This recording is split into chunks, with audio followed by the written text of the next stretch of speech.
Oui, toujours beaucoup de monde ici, place du Capitole à Toulouse pour assister à ce grand direct de la santé jusqu'à midi. Et aujourd'hui, c'est la journée mondiale sans viande et à cette occasion, on va se demander s'il faut bannir la viande de nos assiettes. Alors, devenir végétarien, est-ce bon pour notre corps? Docteur Jean-Michel Cohen, il y a longtemps que ce débat est dans les médias et agite également les avis sur les réseaux sociaux.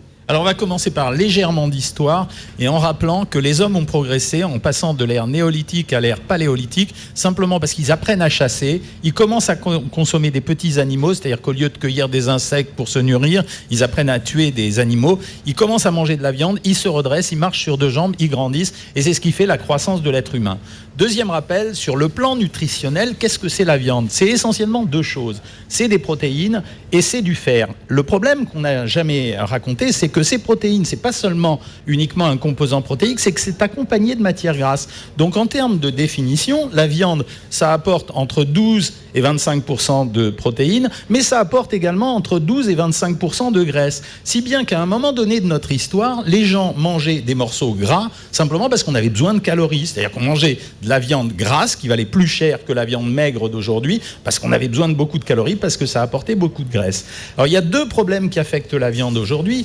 Trois problèmes. Premier problème, l'excès de protéines. Deuxième problème, l'excès de graisse. Et troisième problème, il y a la prise en considération de la souffrance animale. Et ce qui a justifié la journée sans viande, ça n'a pas été des facteurs nutritionnels. Ça a été essentiellement le fait de respecter les animaux et de protéger les animaux. Et c'était ça l'origine de la journée sans viande. Maintenant, sur le plan de la santé, aujourd'hui, on a un consensus international qui dit ne dépassez pas 500 grammes de viande rouge par semaine. Pourquoi ? Pour deux raisons, toujours à cause des acides gras saturés. Les acides gras saturés, ce sont ceux qui nous bouchent les artères, qui sont donc responsables des maladies cardiovasculaires, voire même de l'obésité. Et deuxièmement, le fer qui est contenu à l'intérieur de la viande, qui est un fer héminique, c'est-à-dire qui est contenu dans le sang de la viande, dont on pense qu'il est plus responsable de la probabilité, j'ai pas dit du cancer, de la probabilité d'augmenter les cancers, que le fer non héminique qu'on peut trouver par exemple dans les légumineuses. Mais si on limite ça à 500 grammes, ça veut dire qu'il y a un danger quand même ça veut dire, de la viande. Ça veut dire que trop de viande, on a fait une corrélation entre le fait que manger trop de viande pouvait entraîner plus de maladies cardiovasculaires. Mais si on arrête, alors arrêtons de manger de la viande alors. Alors arrêter de manger de la viande, ça pose le problème parce qu'en termes de protéines, une protéine est de bonne qualité quand elle contient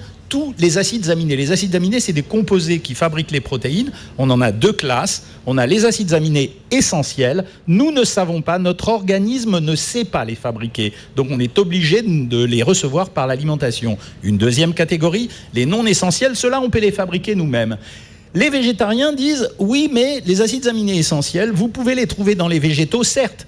Vous ne les trouvez pas tous dans chaque végétal, mais quand vous mangez plusieurs végétaux, vous arrivez à trouver tous les acides aminés essentiels. Donc, de fait, les végétariens n'ont pas tort. Ça veut dire que si vous faites un mélange, par exemple, de produits céréaliers avec des légumineuses, les produits céréaliers, ça va être du blé, du son, le pain, par exemple, les pâtes, etc., et que vous les mélangez avec des légumineuses, les légumineuses, c'est-à-dire les fèves, les lentilles, les pois chiches et les haricots, alors c'est vrai que vous arrivez à avoir une composition suffisamment adaptée à fournir une protéine de bonne qualité. Mais docteur Jean-Michel Cohen, il y a beaucoup de gens aujourd'hui qui arrêtent de manger de la viande, peut-être pour protéger les animaux aussi, parce qu'on voit plein de reportages où les animaux sont super maltraités, en particulier, on a vu des reportages avec des bœufs, avec des moutons, etc., qui sont très maltraités. Vous êtes en train de nous dire que si, ne serait-ce que pour défendre les animaux, on arrête de manger de la viande, par exemple, finalement, il n'y aura pas de conséquences sur notre santé. Alors, donc, c'est que positif. Alors, on pourrait le faire, d'autant plus que les végétariens ne sont pas les végétaliens et que les végétariens, vous trouvez dans la catégorie... Expliquez la différence peut-être. Voilà, les végétariens s'autorisent à consommer des produits qui ne viennent pas de l'animal. Par exemple, un végétarien peut manger des œufs, du lait, du fromage. Et l'œuf, ça vient de l'animal. Non, mais ils peuvent le manger. Donc vous avez même des pisci-végétariens. Pisci-végétariens, ils mangent des poissons. Ne pensez pas à autre chose, Jean-Marc, d'accord. Et des gens qui acceptent de manger du poisson, qui acceptent de manger des œufs, qui acceptent de manger du lait. Donc la catégorie des végétariens, elle est finalement assez large. Elle a très très peu de chances de développer une carence. La seule carence possible, c'est peut-être le manque de fer. Mais le fer, vous le trouvez dans les légumineuses dont j'ai parlé tout à l'heure et aussi dans un produit qui va faire plaisir à tout le monde, dans le chocolat par exemple. Donc pas de souci à être végétarien. On n'a pas de souci à être végétarien. Pour les végétaliens, on est plus limité parce que ça suppose un entraînement suffisamment conséquent pour être capable de faire de la cuisine, etc. Le vrai problème qui se pose, s'impose à nous en termes de nutrition, c'est que l'homme est un omnivore. C'est-à-dire qu'on est fait pour consommer notre environnement et revenir à notre environnement. Donc ça signifie qu'on est apte à tout manger, donc on fait partie d'un écosystème. Et puis c'est pas à Toulouse que je vais dire que comment je vais vous faire avaler, si je peux dire, de faire un cassoulet avec de la saucisse végétale ou de faire du foie gras végétal, ce qui existe. Donc il y a quand même une tradition culinaire. Oui, ça existe. Anne en a consommé, il paraît. Mais Anne, elle est bizarre des fois. Anne Le Gall, c'est quoi le foie gras végétal ? Alors, j'en ai pas consommé, mais alors c'est du foie gras fabriqué à partir de protéines végétales, donc ça a l'aspect, la texture du foie gras, mais il n'y a pas du tout de foie de volaille. Je pense que vous êtes lynché en sortant ici à Toulouse en parlant de foie gras végétal.